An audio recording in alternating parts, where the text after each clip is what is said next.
The Office, everyone loves it. It's, I mean, one of the funniest shows ever. Was there a moment, I'm always curious about the moment that everyone collectively says, holy shit, we got, like, this is something. Like the genius moment, the light bulb moment for a bunch of very funny people to be like, oh yeah, this is going to be incredible.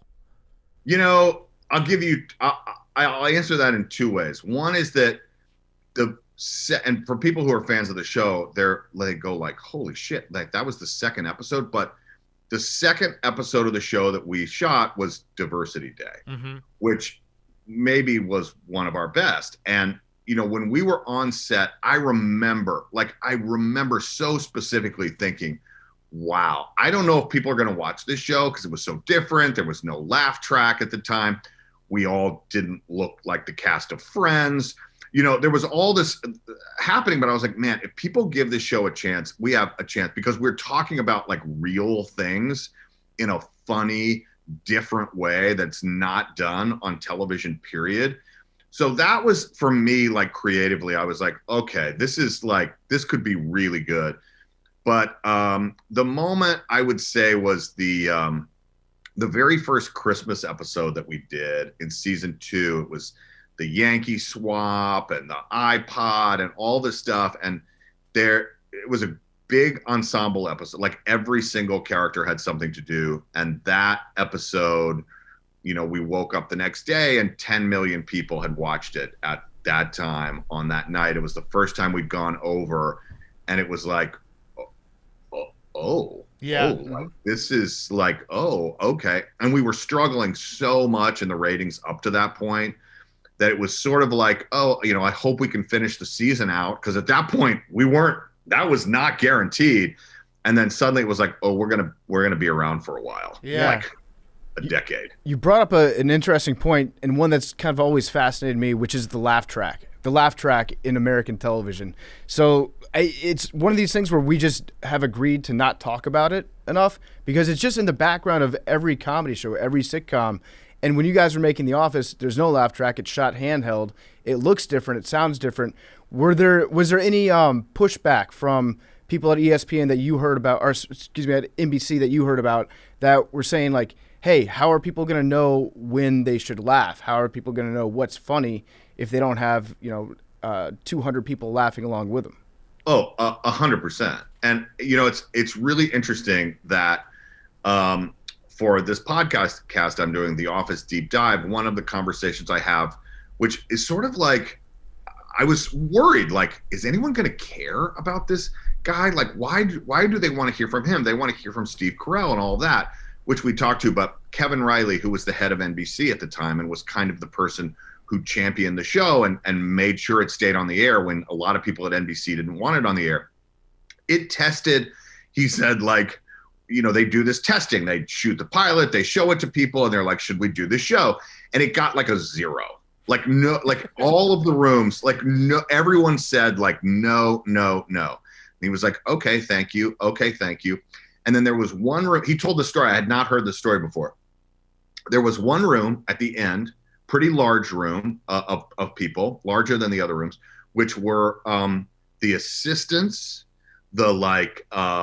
assistants of other executives, the interns, like all of the young people.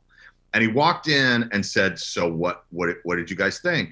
And their response, this is almost a direct quote from him, was, not only is this the best thing that you have shown today, it's kind of the only thing that's even currently on the network that we would even watch, and we love it. And he shut the door and was like, thank you very much, walked out. He was like, we're doing the show because it has such a different, I always call it kind of subversive sensibility that kind of applies to a younger audience. Yeah, and it's interesting to think about The Office in the time and place, because The Office is a show that if it were today with the streaming platforms, it would be an instant hit, I feel like, because people would just be like, oh, you have to watch this.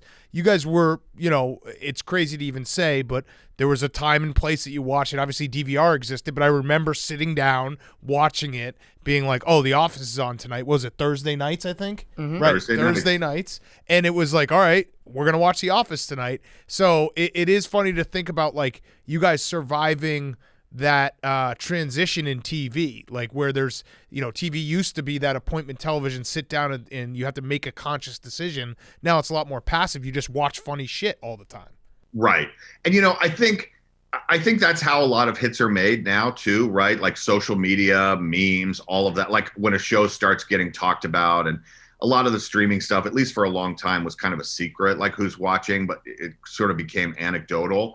And I think one of the things that we talk about is that, it was this whole antiquated Nielsen rating system, which nobody really understands, but Nielsen rating, and they say like 10 million people are watching, right? What that means is a certain percentage of people who were given boxes that they put on top of their TV that they record what they're watching were watching it. And I always said, even back in the day, again, just from walking around, being around colleges or like whatever, is like a college kids are not given a Nielsen box, right? Mm-hmm. Like what's happening at, hearing like, oh yeah, we watch it in our dorms, we blah, blah, blah. It's like none of that was being recorded. And I feel like, well, I know what happened was that same Christmas that Christmas episode came out that we were referring to, and it featured a video iPod. Think about that. That was the very first video iPod. I mean, that was the first time you could watch something and put it in your pocket and pull it out. Mm-hmm. And they made a deal to put The Office on that, and it was immediately the number one show on there. And that was another where it was like, whoa, like, okay, yeah, people are watching this that are not necessarily being recorded. You're absolutely right. I mean, we're both 36, so I remember watching it with all my roommates in college, like finding out about The Office in college, being like, holy shit, this show is totally different and hilarious. Right. So I think it was also like a big illegally streamed or downloaded, like LimeWire. Yeah. You remember Family Guy? Yeah. There's LimeWire, Family Guy, Heather Brooke. Those were like the big three of anybody that had a dorm room. And so there was a lot of stuff that didn't get tracked, like you said, by the Nielsen boxes. I'm really glad that it stuck around for a while because, obviously it's probably I'm just gonna say my favorite comedy that I've ever seen on television. It was you know what we should do? So Mel Kiper, the draft analyst, he watches his old shows. He has them on DVD. He'll watch like Dallas on Friday nights at 8 when it used to air. We should just as a nation say Thursday nights, 8 o'clock? Thursday nights at 8 o'clock? We're all sitting down. 9 o'clock. 9 o'clock. We're all sitting down watching The Office together. Yeah. At the same time. We don't do stuff together as a country anymore. I think that would be helpful. I think that is a very good idea. Two things based on what you just said. One, that's a phenomenal idea. And two, you owe me some money because you downloaded illegally on LimeWire. Yeah, I owe you a lot. Yeah, I absolutely watched that illegally.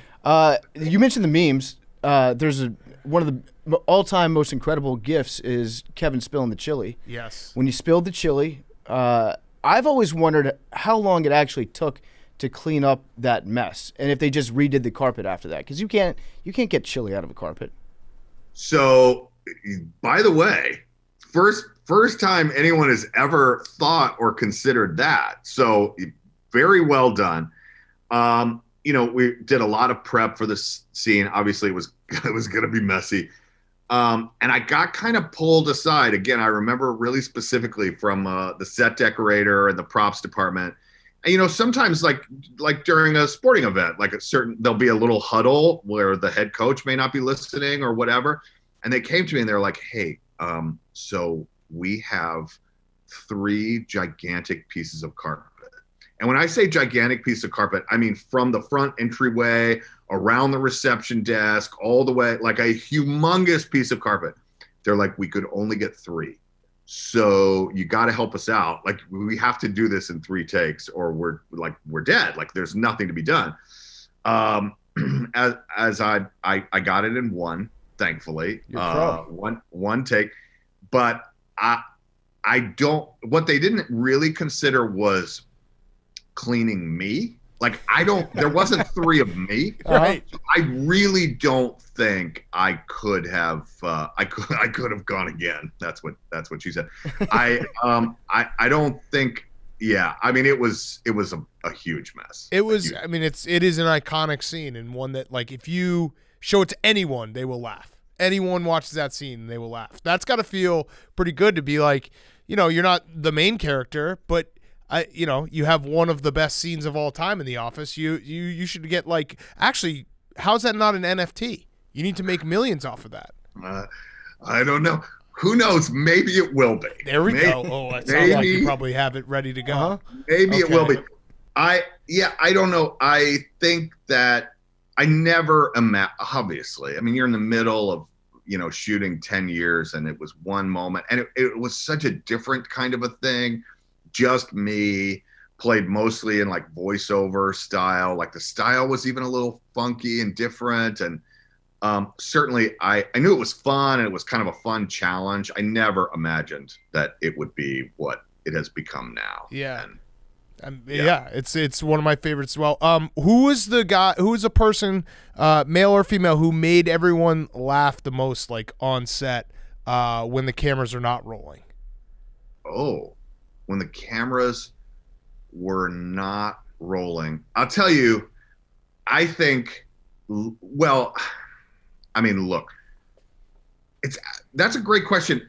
One, I would say that pound for pound, Oscar Nunez might be the funniest person on the planet. Okay. At least to me personally. Like, he is, I called him in his introduction for the podcast, he's like a chameleon.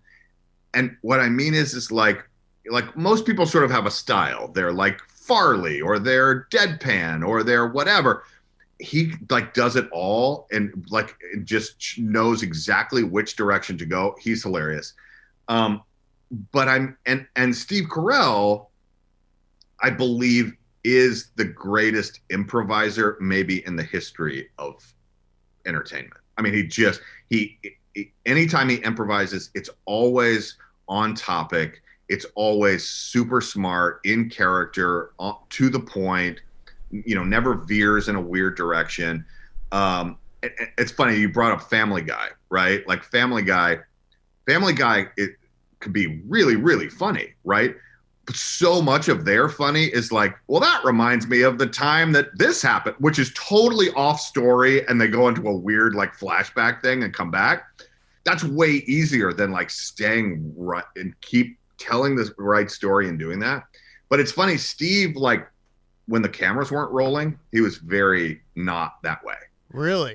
And I always felt like I described him, again, in one of the interviews for the podcast, almost like, not intentionally, and I don't mean this in a derogatory way, but kind of like absent-minded professory, like, you're going through rehearsal, and he's kind of got his papers, and he's, like, reading through, and nothing is there.